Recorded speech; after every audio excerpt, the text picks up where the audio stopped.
네, 이어서 두 번째 코너입니다. 자본시장을 담당하고 있는 김필주 자문위원 오늘도 자리 나오셨습니다. 안녕하세요. 네, 안녕하세요. 네. 자, 우리 코스닥 상장 기업 중에 DNA 링크라는 회사가 있어요. 저기 바이오 사업을 하고 있죠? 네, 맞습니다. 네, 어떤 회사죠? 예, 이 DNA 링크는 2000년에 설립해서 네. 2011년에 유전체 분석 관련 기술로 코스닥에 특례 상장한 회사입니다. 네. 주요 서비스 분야로는 유전체 분석 혹은 개인 유전체 분석 이런 다양한 유전체 관련 분석 서비스를 제공하고 있는데요. 네. 이 유전체 분석 서비스란 생명체의 유전 정보, 즉 DNA를 분석해서 연구자에게 제공하는 서비스입니다. 네. 이와 별개로 이 개인 유전체 분석 서비스란 거는 이 개인들의 일반 건강인을 대상으로 유전체를 분석해서 향후에 어떠한 질병 가능성이 있는지 이런 것들을 예측하는 사업인데 네. 이 건강 관리에 활용할 수 있는 기초 데이터를 제공하는 사업입니다. 네. 어떻게 보면 국민의 건강에 이익을 담당하는 기업이네요. 네. 그런데 이런 DNA 링크가 갑자기 노래방 사업에 진출한다고요? 예, 노래방 반주기 회사를 인수한다고 했는데요. 네. 지난 4월에 회사는 소규모 합병 방식으로 이 엔터 미디어를 흡수 합병하기로 결정했었습니다. 네. 합병 비율은 이 DNA 링크 대 엔터 미디어가 약 1대 0.818 규모인데요. 합병 기일은 지난 5월 17일로 예정이 되어 있었습니다. 네. 자, 이런 그 엔터미디어 인수하기로 한 회사 정확히 네. 어떤 회사인지 좀 자세한 설명 부탁드릴게요. 이 엔터 미디어의 주력 사업은 휴대용 노래방 반주기 제조 사업입니다. 네. 스크린 골프 시뮬레이터도 제작하고 EMS 등과 관련한 기술과 제품을 보유하고 있는데요. 네. 사진에서 보신 것처럼 저희가 사람들이랑 만나서 놀 때 이렇게 네. 노래방 마이크를 들고 노래방 근데 요즘은 집집마다 하나씩은 다 있는 것 같아요. 하나씩은 다 있지 않습니까? 네. 저런 사업을 하는 회사였습니다. 네. 근데 이 엔터미디어는 2017년, 18년에는 어느 정도 흑자를 냈지만 2019년부터 작년까지 모두 영업 손실을 기록하고 있는 적자가 3년 연속인 회사입니다. 아무래도 코로나 영향이 컸겠어요. 네, 맞습니다. 예. 이렇게 DNA 링크랑 엔터미디어 어떤 시너지 효과가 있나요? 그러면? 예, 회사는 인수 당시에 어떻게 보면 이 사람들이 우려를 표했던 이 표면상으로 관련이 없지 않느냐에 대해서 이제 답변을 했는데요. 회사는 양사 간의 이 시너지를 기대한다라고 밝혔습니다. 엔터미디어는 이 노래방 반주기 사업뿐만 아니라 과거에 당뇨 환자를 위한 인슐린 펌프, 그다음에 치과용 의료기기인 광중압기, 그다음에 구강 카메라를 개발해서 판매했던 경험이 있었다고 밝혔습니다. 네. 이런 합병을 통해서 의료기기 사업을 재개할 수 있다라고 이를 검토하고 있다고 밝혔고요. 또한 이 엔터미디어의 애플리케이션이 동남아 쪽에서 이 매출이 많이 나오다 보니까 이 개인 유전체 분석을 해외 영업을 할 때 이 DNA 링크가 이 애플리케이션과 연동을 해서 네. 해외 시장 공략에 아주 유용하게 쓰일 수 있다라고 밝혔었습니다. 근데 어떻게 보면 판로를 이용하겠다. 네. 뭐 그런 의미로 해석이 되는데. 네. 근데 최근에 엔터미디어의 마곡 사옥이 또 상당히 큰 매력적인 자산으로 네. 부각이 됐죠. 예, 맞습니다.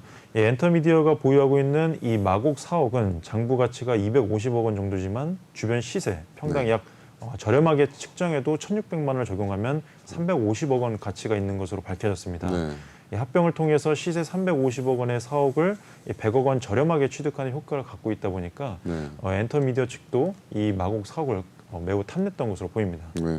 그렇다면 실제로 엔터미디어의 마곡 사옥 네. 뭐 더 탐내 이게 가장 어떻게 보면 노른자라고 봐야 되는 건가요? 네, 맞습니다. DNA 링크는 그리고 최근에 이 사무실이 이전해야 됐기 때문에 네. 이 마곡 사옥이 더 탐날 수밖에 없었는데요. 또한 이 고가의 분석 장비를 보유하고 있기 때문에 사무실 이전 시 이 큰 비용이 발생하기 때문에 이동 시 사고가 그리고 장비 손상이 발생되지 않는 이 마곡 사옥이 상당히 안정적인 사무 공간으로 생각을 했었습니다. 네. 이에 사옥을 매도하고자 하는 이 엔터미디어와 서울 마곡 사옥 매수를 위한 협의를 진행하고 있다고 밝혔었는데요. 네. 이 부동산을 거래하는 방법이 아니라 이 DNA 링크가 해당 마곡 사옥을 포함한 엔터미디어의 사옥까지 이 인수하는 흡수합병 방법을 선택한 것이었습니다.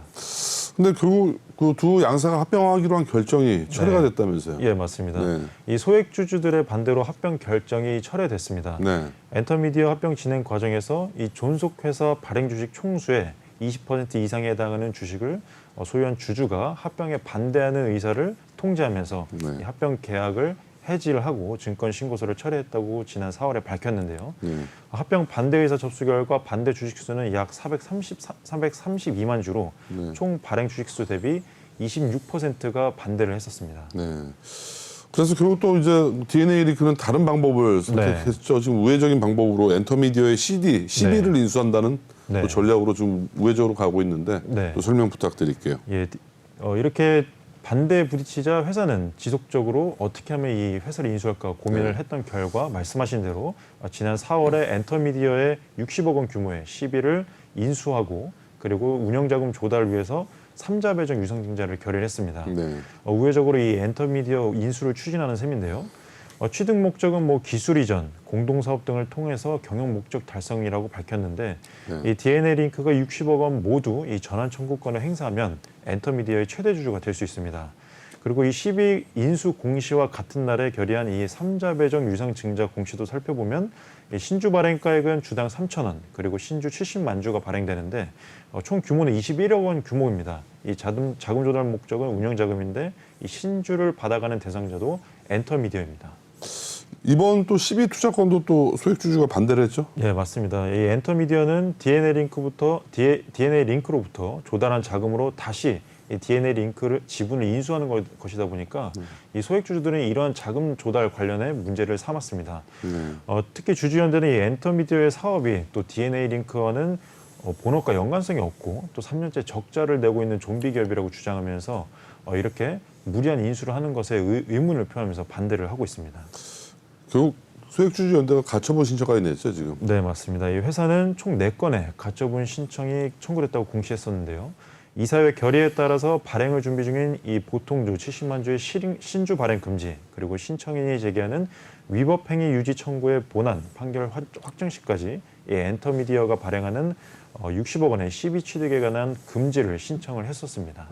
결과들은 나오고 있나요 지금? 예, 현재 법원은 소액주주연대의 가처분 신청을 기각하면서 네. 회사 측은 원하는 대로 이 시비 투자를 진행할 수 있게 되면서 회사는 계획대로 이 예정을 진행하고 있습니다. 뭐 어찌보면 그 소송전에서는 지금 소액주주 연대가 밀리고 있는 거네요. 네, 맞습니다. 이렇게 반대하는 소액주주 어떤 성격인가요? 이 조직이? 예, 이 소액주주연대는 이 기존의 주축 임원이었던 권호준 로앤로더 테크놀로지 대표와 손잡고 경영 정상화를 꾀하고 있습니다. 네. 이 주주연대의 지지를 받고 있는 이 권 대표는 2020년에 DNA 링크의 이사로 재직을 했었던 사람입니다. 네. 현재 로앤로더 테크놀로지의 대표로 재직 중이고 경영권 변동 시 회사를 이끌어갈 적임자라고 이 소액주주연대에서는 네. 이 권 대표를 밀고 있습니다. 네. 이번에 그 권 대표를 비롯한 네.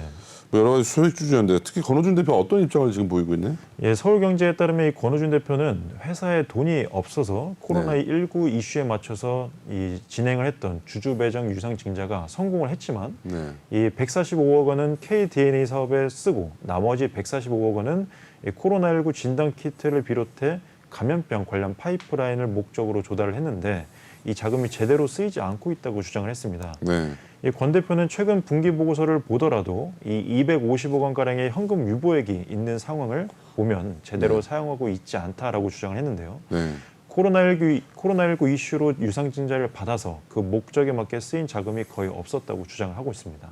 그렇다면 이번에 권호준 대표랑 소액주주 연대가 합친 지분율, 네. 지금 현재 그 기존 최대 주주인 이종훈 대표보다도 지분율이 지금 높나요 지금? 예, 맞습니다. 지난달 9일 권호준 외 21인으로 네. 이 DNA링크 지분을 네. 약 94만 주, 퍼센트로 따지면 5.7%를 장내 매수했습니다. 네.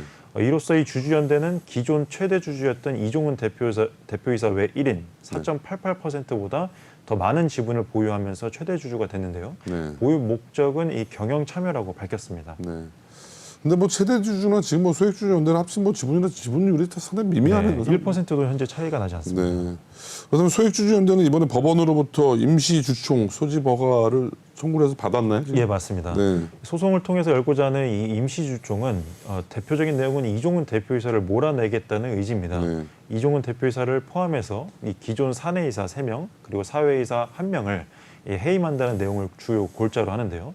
이사 정원을 확대해서 경영 전반에 대한 감시와 견제 역할을 늘리고 기존 경영진들의 경영권 장악을 위한 조항을 삭제하겠다고 밝혔습니다. 네. 이 임시주총은 다음 달 26일에 개최될 예정입니다. 다음 달 26일. 예. 상당히 기대가 되는데 네. 이사회 관련해서 많은 부분을 좀 변경하려고 하고 있죠 지금. 예, 맞습니다. 구체적으로는 이사 정원이나 이사 정원 한도를 기존 네. 7인에서 11명으로 늘리고 네. 이사의 보수와 퇴직금에 관한 기존 정관 내용 중에서 이사가 임기 중에 적대적 기업 인수 또는 합병의 사유로 퇴직할 경우에 해임 대표이사에게는 30억 원, 이사에게는 10억 원을 이 퇴직 후 혹은 해임 후에 7일 이내 지급한다는 이런 조항도 삭제를 할 예정입니다.